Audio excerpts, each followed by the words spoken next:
I am not one that is shy when it comes to my opinions. And I thought that I actually did a good thing for the Memphis Grizzlies when I had the opportunity to write about how Ja Morant is number one on FanSided's top 25 under 25. But wouldn't you know it, I pissed off a bunch of people again. Let's talk about exactly how I did that on this episode of Locked On Grizzlies. Let's lock in. You are Locked On Grizzlies, your daily Memphis Grizzlies podcast, part of the Locked On Podcast Network, your team every day.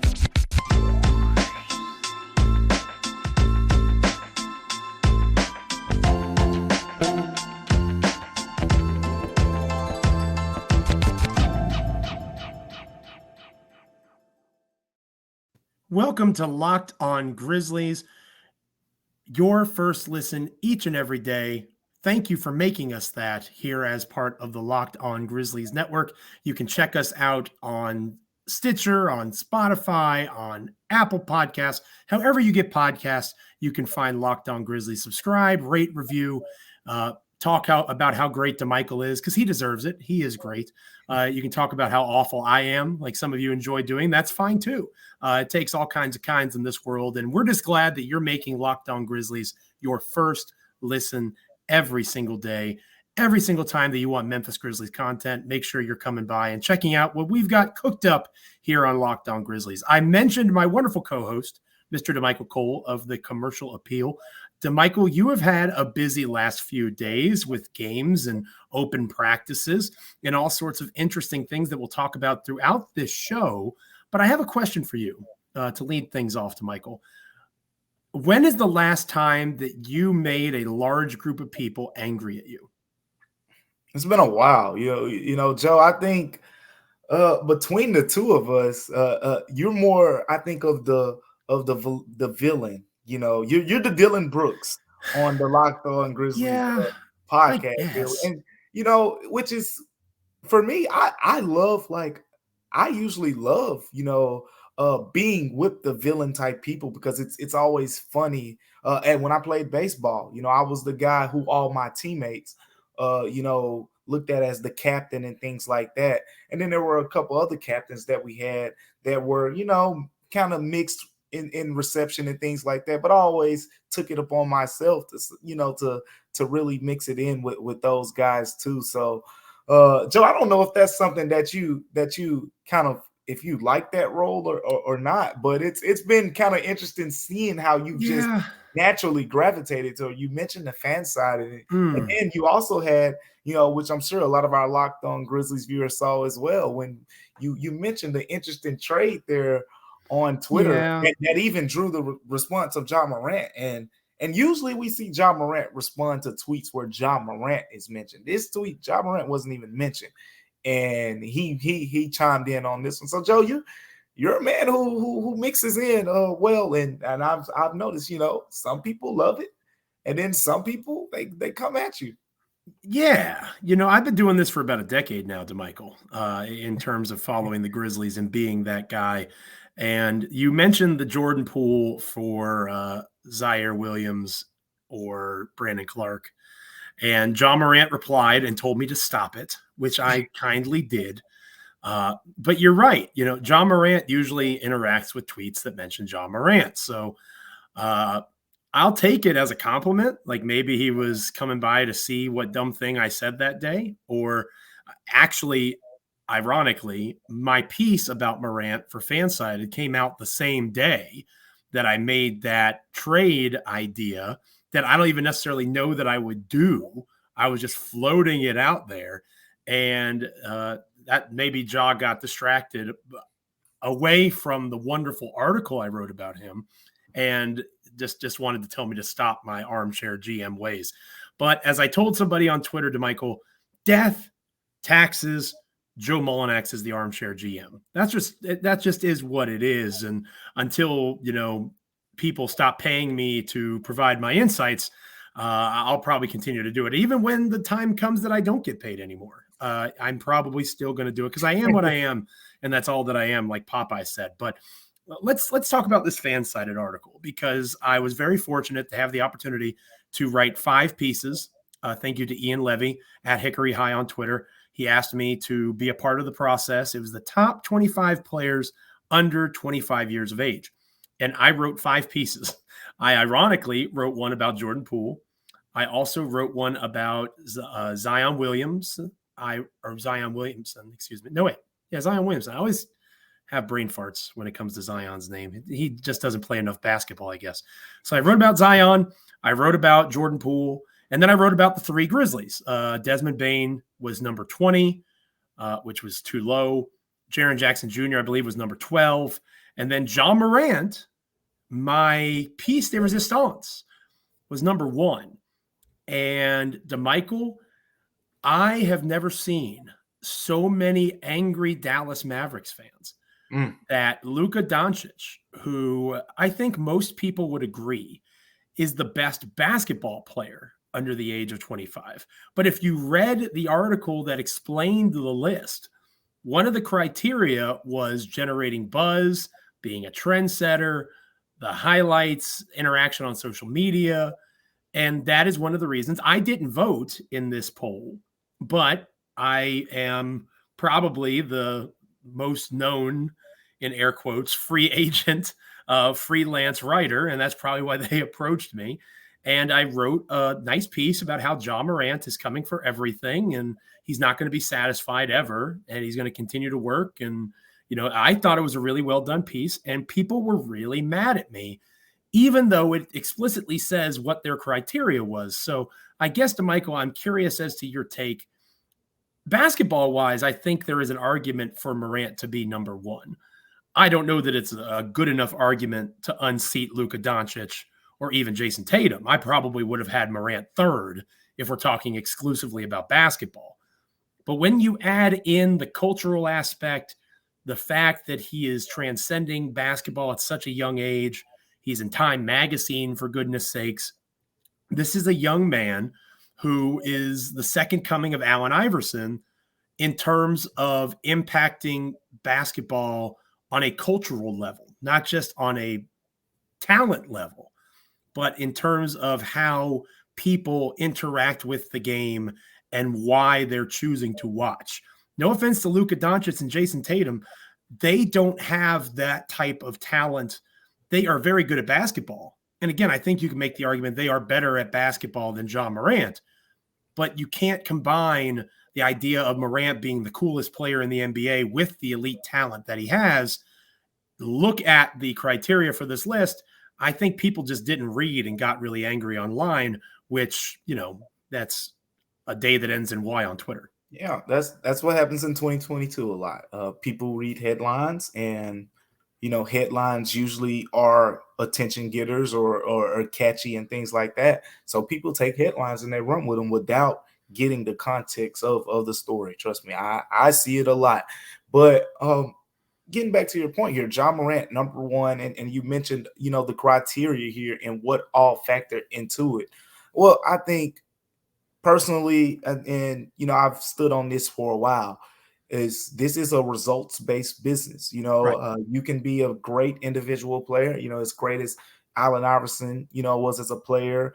We talk about Allen Iverson as a player, but we also talk about what he did for the game of basketball even more, just from what I hear personally. And I was in Philadelphia, for 2.5 years, and it was more about what he did for the game of basketball than simply him, carrying the Sixers to the finals with Right. 4 defenders, in the starting lineup with him and things like that. So I understand from that perspective. If we're just talking strictly basketball, there can be an argument for 2nd, 3rd, 4th. And like I said, this is a results-based business. So Trae Young, Jason Tatum, Luka Doncic, all those guys have been to conference finals. So I think now this is not to compare Ja to those guys. This is to say clock's ticking. Like, the Grizzlies got to, the 2nd round of the Western Conference semifinals. Ja Morant got hurt, so we don't know how that would have played out.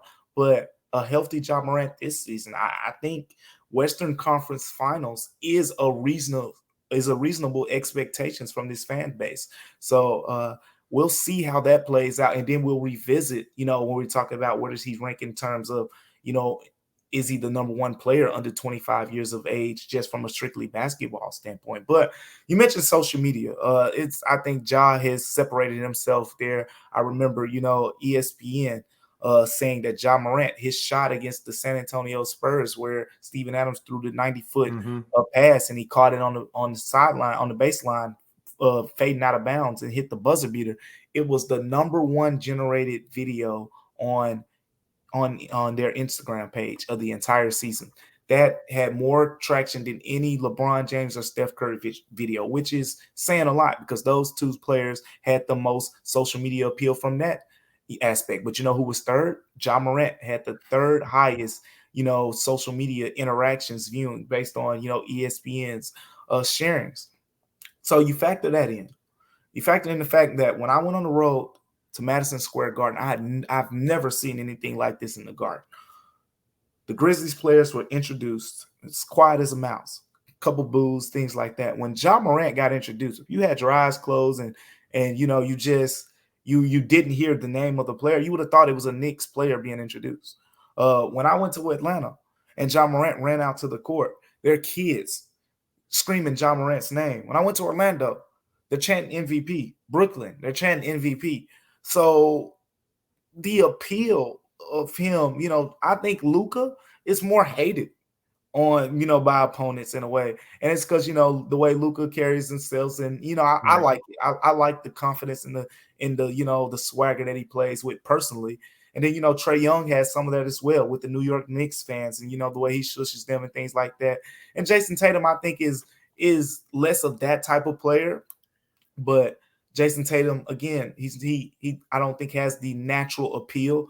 There's that draw to Kobe Bryant that people have kind of, talked about. But again, there's more I think you need to see. He is supposed to be reportedly getting his own signature shoe as well as Ja Morant. And that's another thing with Ja that separates him. But there are a lot of factors, Joe, that quite frankly show you why Ja Morant is an appealing player on the court, off the floor, and he carries himself well with it. That's another thing. He really kind of uses social media as a tool to basically, further his brand. And that's what we're seeing. And I wrote about all that in my piece that I thought was very nice, and everybody yelled at me for it. Not everybody, but a lot of people yelled at me for it. So I'll be honest with you, it was almost like I was feeling alive again. It was like I was back at GBB and folks were crushing me in the comments and on Twitter. So it was a fun weekend in that way. Thank you to everybody that read it and checked it out. Again, it's fan-sided, top 25, under 25.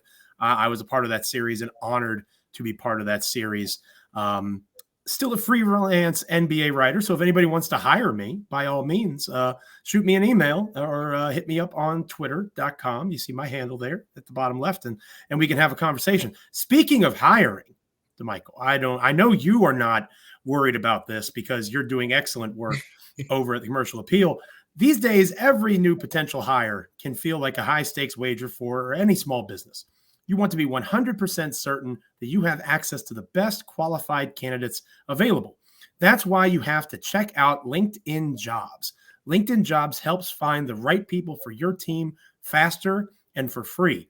I've explored LinkedIn countless times. I've checked it out for LinkedIn Jobs as part of being locked on now. It's amazing at how efficient it can be done, how quickly things can be set up.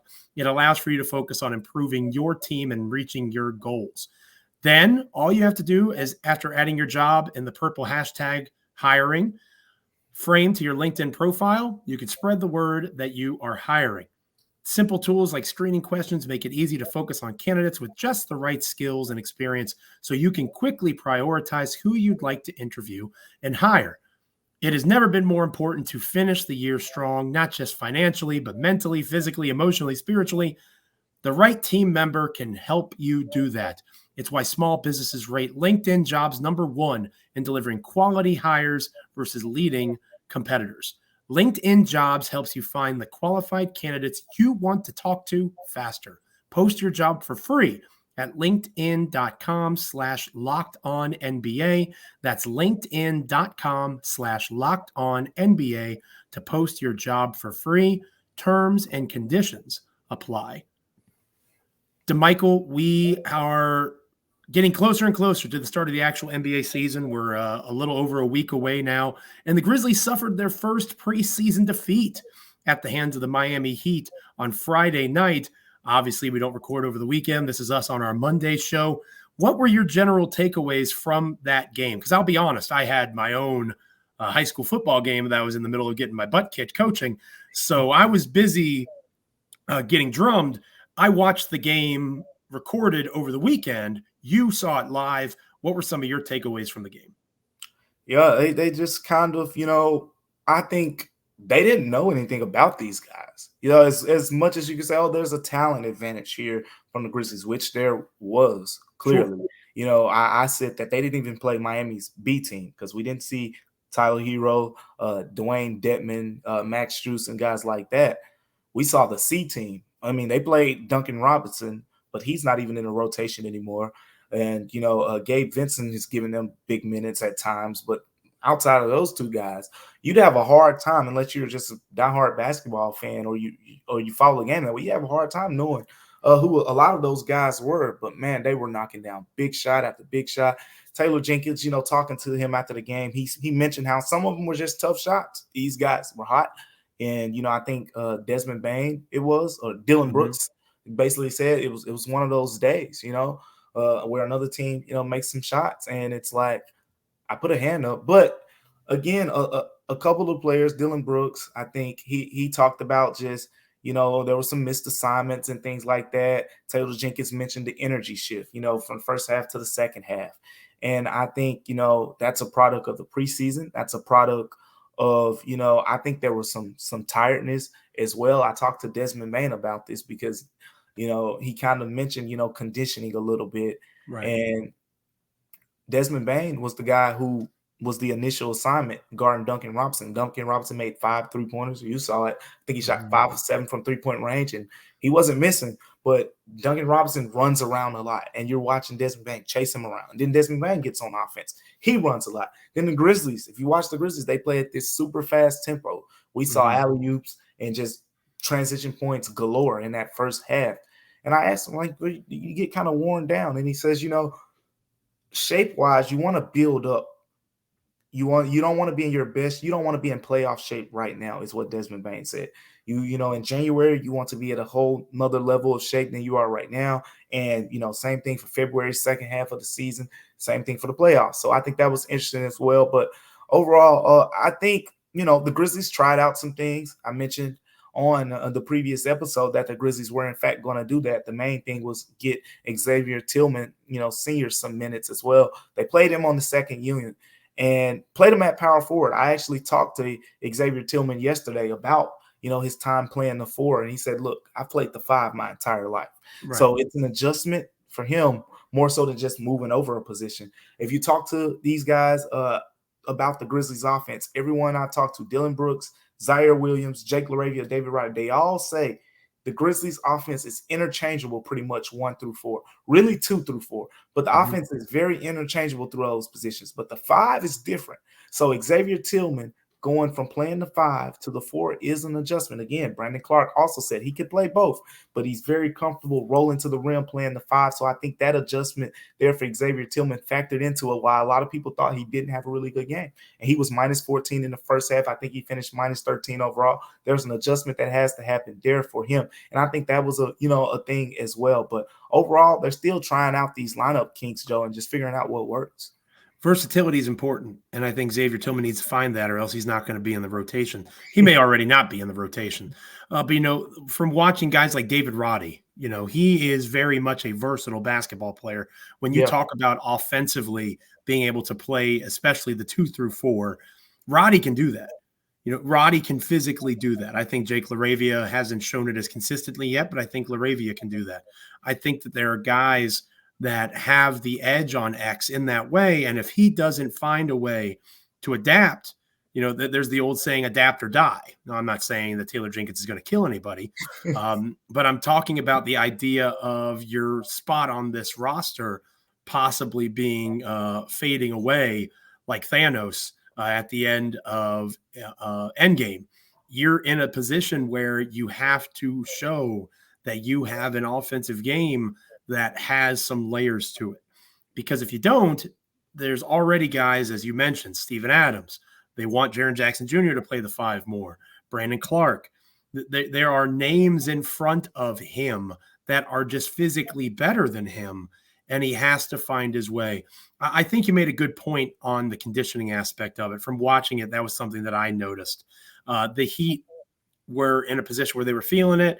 When you're in a rhythm, you naturally just kind of have more energy. You're more engaged. You actually want to attack it a little more.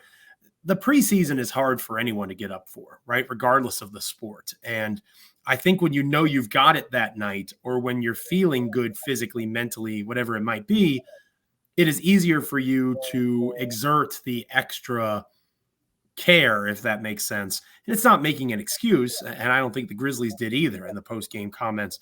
I checked out your stuff both on Twitter and at the Commercial Appeal to kind of get a feel for it after watching. I don't think any Grizzlies were making an excuse for why it happened. I think it was more of an explanation of, hey, they hit tough shots. They were feeling it. We got to be better. And they just, you just had like a hint, like a twinge of an unspoken, when they've got it and it's a Friday night preseason game, we're not too concerned about it, was kind of the undertone that I picked up on. Maybe I'm off on that, but that was my general takeaway. I don't think you're wrong. And I wrote another thing. I said they got out hustled too, which is very rare. I don't say that about this Grizzlies team often. And it's funny because I was watching the first half, and I mean, the Grizzlies had, when they do this scramble defense, just sitting there courtside, listening to them talk, listening to Ja yell, ball, and these guys move. It's like, man, they look locked in, especially in that first quarter. And it's like when they really get, to the point where they're super cohesive and just a better understanding of where guys are going to be and things like that, that defense is the least of my worries of anything, on this Grizzlies team. Yeah, I would definitely take anybody's bet if they're worried about the Grizzlies defense. I am not worried about it either. It was a preseason game. It's not that big of a deal. But if you're interested in betting, and especially in football betting, but any kind of betting, betonline.net is your number one source for football betting information this season. Find all of the latest player developments, team matchups, news, podcasts, in-depth articles, and analysis on every game that you can find. And as always, BetOnline remains your continued source for all your sport wagering information, with live betting and up-to-date minutes scores for every sport out there. The fastest and easiest way to check in on all of your favorite games and events, including MLB, MMA, boxing, golf, football, and of course basketball, is betonline.net. Head to betonline.net or use your mobile device to learn more. Bet online, where the game starts.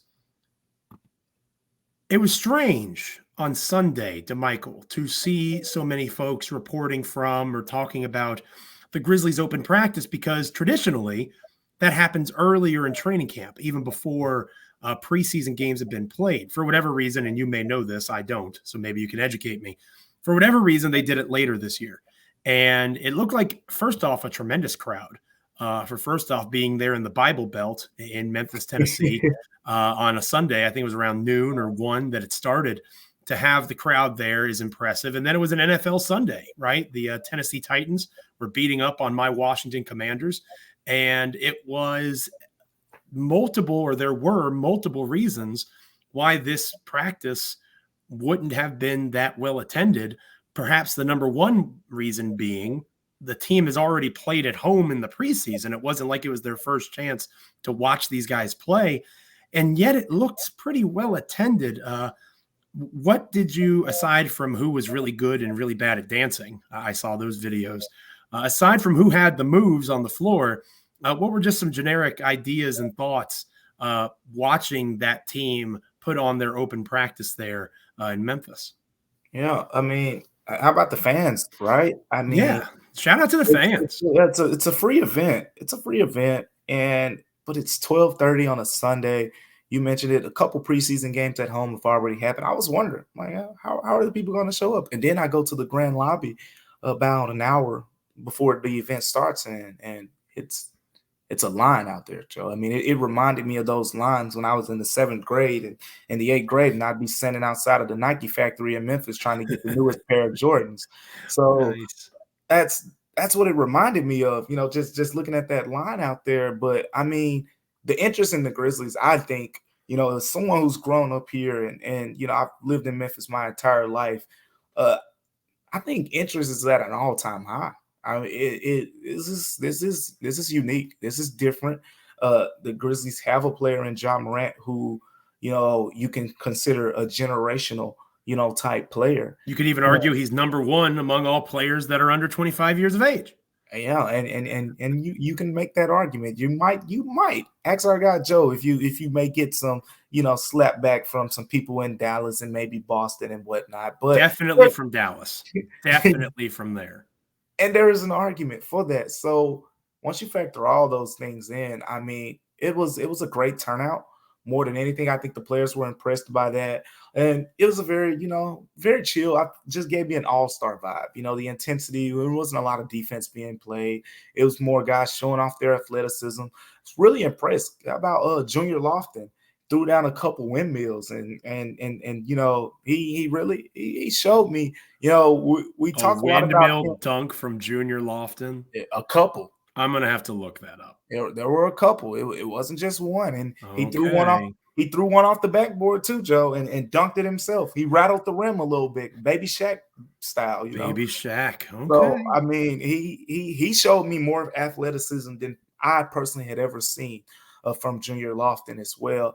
David Roddy got up for a couple dunks. That probably doesn't surprise you. He actually threw an alley-oop to Ja Morant where his head was at the rim and he kind of windmilled it. But overall, it was an exciting event. I think it was just one of the bigger takeaways for me is that, people can come to these things now, interact with the players. I know there's a large part of the fan base who haven't, interacted with Desmond Bane, very much because of, his season and the pandemic and things like that when he came into the NBA. And, Santi Aldama, pretty much, the same case there and so forth. Some of the other players, Zaire Williams, but having these events allows the fans to interact with these players. And then you see, the personable side of these guys. You don't see them just in their intense looks all the time.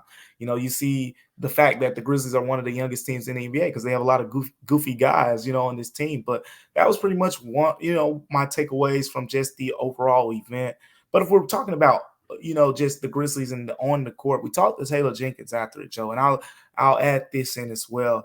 He kind of gave a little bit more insight on how the Grizzlies will handle the rest of the preseason. So he kind of alluded to Thursday's game against Detroit Pistons being a dress rehearsal. When you hear dress rehearsals, you kind of infer that means that'll be the game where we see the starters play close to regular season minutes and the rotations will look as close as possible to what we will see on opening day.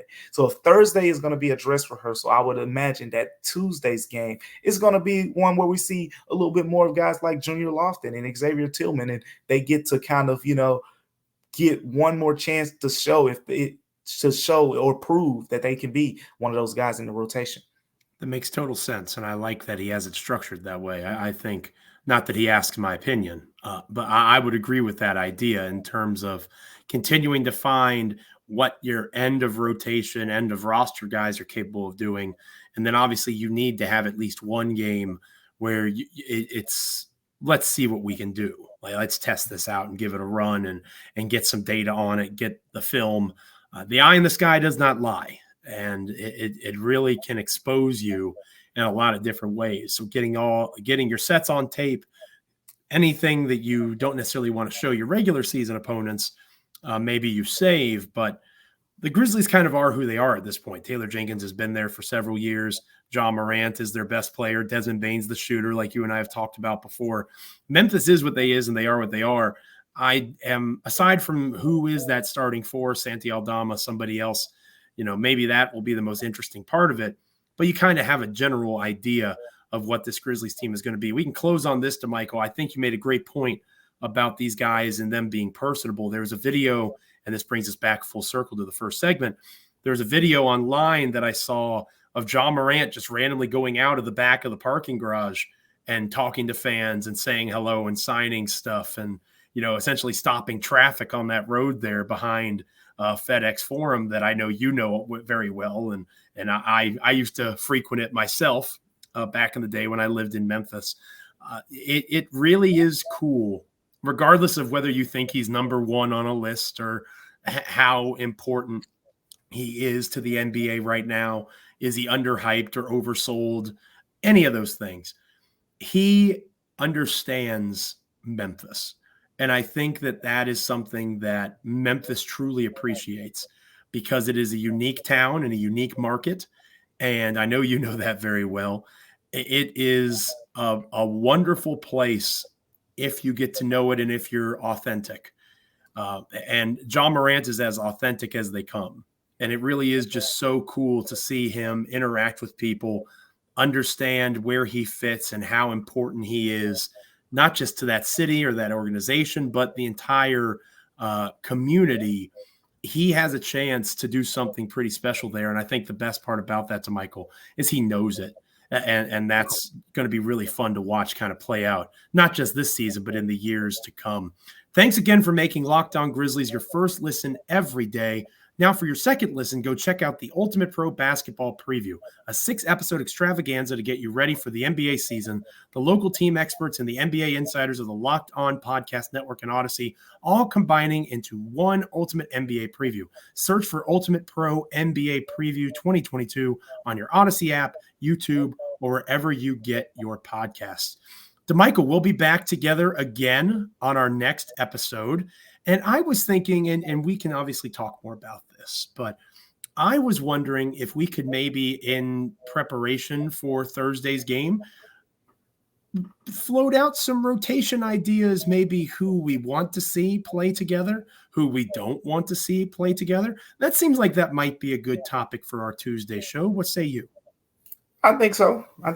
And we definitely I think Tuesday is going to be a big game for that conversation as well, because once Tuesday plays out, a lot's going to unfold on that end. We're going to see, a lot of those guys, Junior Lofton, Xavier Tillman, Brandon Clark, Jake LaRavia, David Roddy, those guys get more minutes. Right now, it's been up and down so far. Like, for example, you go back to 2 games ago, right? Jake LaRavia is your power forward on the second unit.